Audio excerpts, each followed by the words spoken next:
Hoje eu vou fazer uma questão difícil do Enem com texto literário e vou te mostrar a melhor forma de corrigir e compreender essa questão.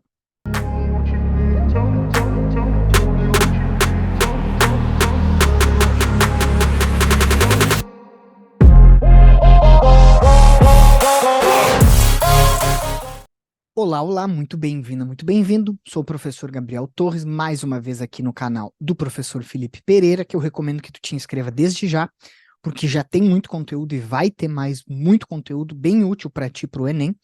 E a minha ideia hoje é fazer uma questão que nesses anos que eu dou aula exclusivamente para o Enem, é uma das que, desde que ela apareceu, essa questão, né, ela é uma das que mais causa dúvidas, inseguranças, e é uma questão, de fato, difícil, tem uma análise bem refinada ali, mas o meu foco não vai ser necessariamente a questão da leitura, a questão, digamos assim, da minúcia do texto. Eu quero fazer ela e mostrar para quem errou, porque tem duas alternativas além da correta, que o pessoal vai muito, como é que a gente constrói o raciocínio para conseguir chegar na compreensão da questão.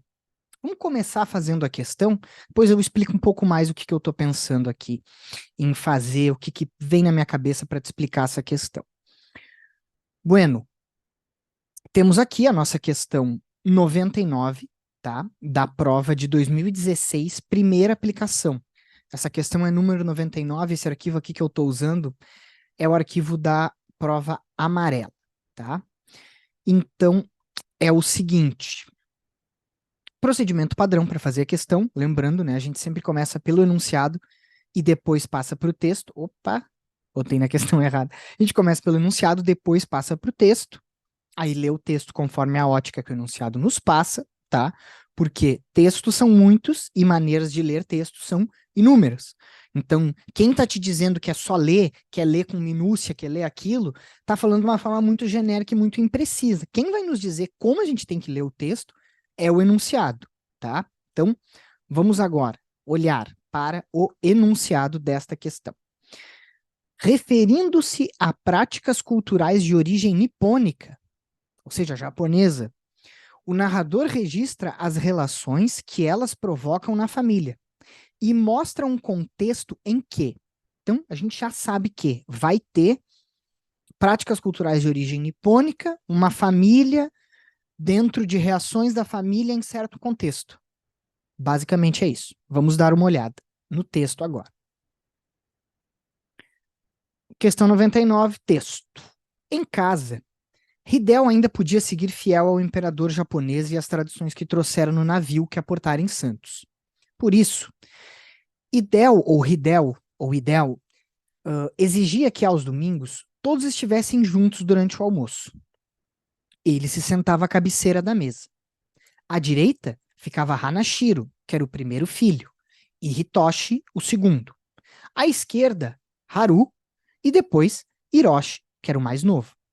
A esposa, que também era mãe, e as filhas, que também eram irmãs, aguardavam de pé ao redor da mesa.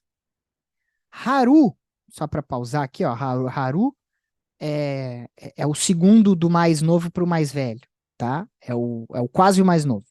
Haru reclamava, não se cansava de reclamar, que se sentassem também as mulheres à mesa, que era um absurdo aquele costume. Quando se casasse, se sentariam à mesa a esposa e o marido, um em frente ao outro, porque não era o homem melhor que a mulher para ser o primeiro. Elas seguiam de pé. A mãe um pouco cansada dos protestos do filho, pois o momento do almoço era sagrado.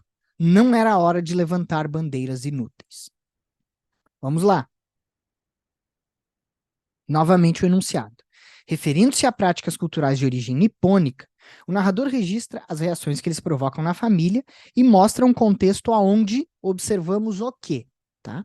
Tentar diminuir um pouquinho, só para que fique mais fácil para te ler o texto, mas agora é o momento que é legal tu pausar o vídeo, se tu quiser, olhar com bastante calma as alternativas, caso tu ainda não tenha feito essa questão, é claro, né?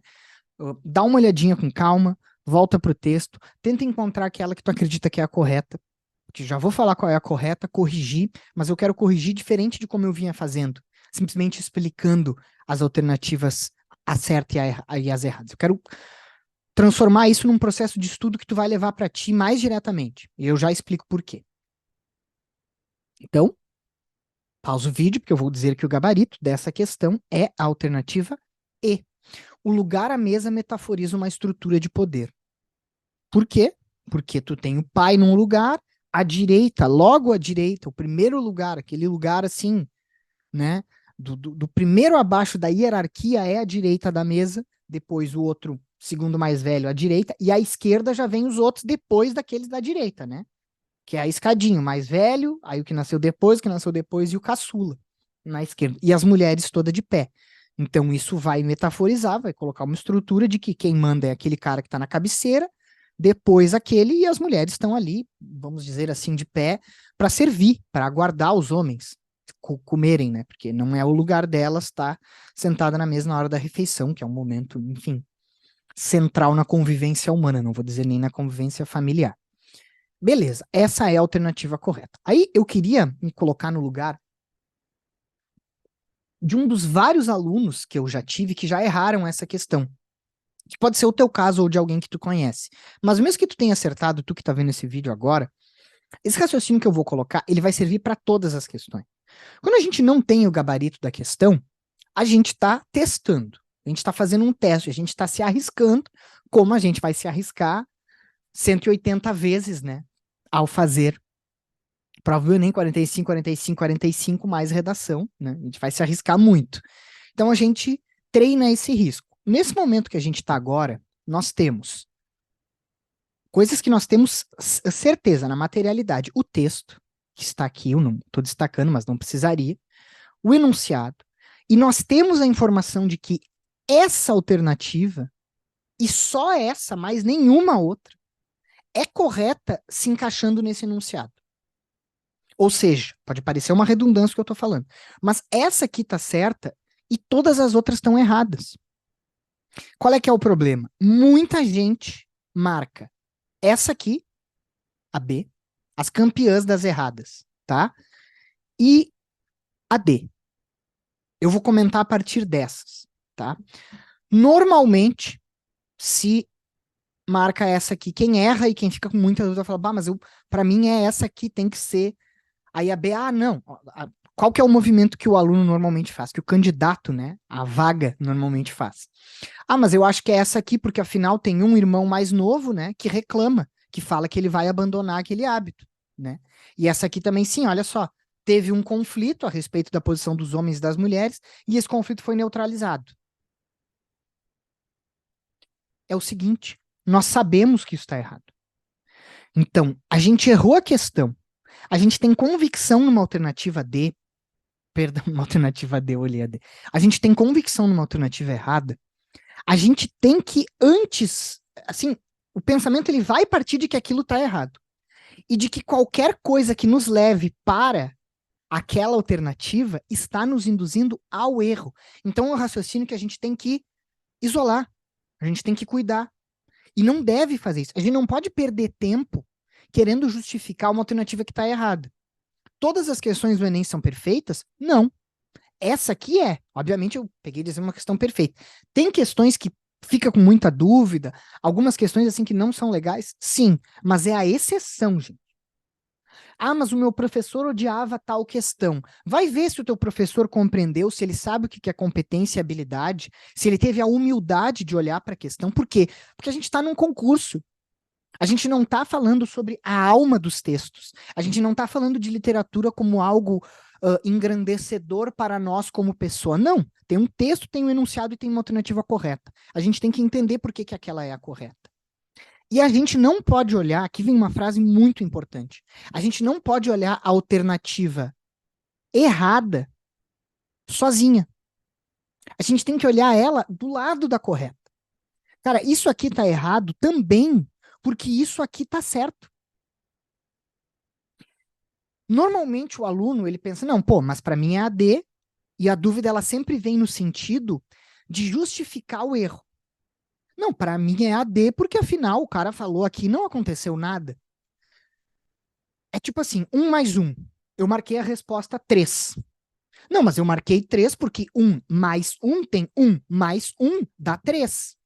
Então, assim, sempre que tu errar e tu tiver muita convicção numa alternativa errada, passa a fazer o raciocínio contrário, que não é justificar por que a errada estaria certa, mas é começar, bom, aqui tem um erro. Aqui tem um erro. Os conflitos de gênero tendem a ser neutralizados. Eu achei que isso estava certo, mas isso está errado. Onde é que está o erro? Está no texto? Está no enunciado? Não, o erro está na alternativa. Então, se os conflitos de gênero, se dizer que, nessa questão, os conflitos de gênero tendem a ser neutralizados é uma alternativa errada, então, os conflitos de gênero não são neutralizados. Eu olho para o texto e eu penso, os conflitos de gênero não foram neutralizados. Mas eu tô vendo aqui ele sendo neutralizado, mas tu não tem como tá vendo isso aí, porque tu sabe que tá errado, não procura o erro, procura a correção. Ah, então beleza. Então o fato de um filho reclamar daquele protocolo social, daquele problema de gênero, é um conflito de gênero. Ele existiu. Ele enche o saco da mãe e enche o saco do pai. O conflito existe e o conflito persiste, até porque a mãe, ó, ela meio que sabia que aquilo ali acontecia. Não é hora de levantar essas bandeiras. Pelo menos a sensação que eu fico. A mãe cansada dos protestos do filho, ó, viu? Não é a primeira vez que ele falou. Então o conflito está dado e é constante. Ele não é neutralizado.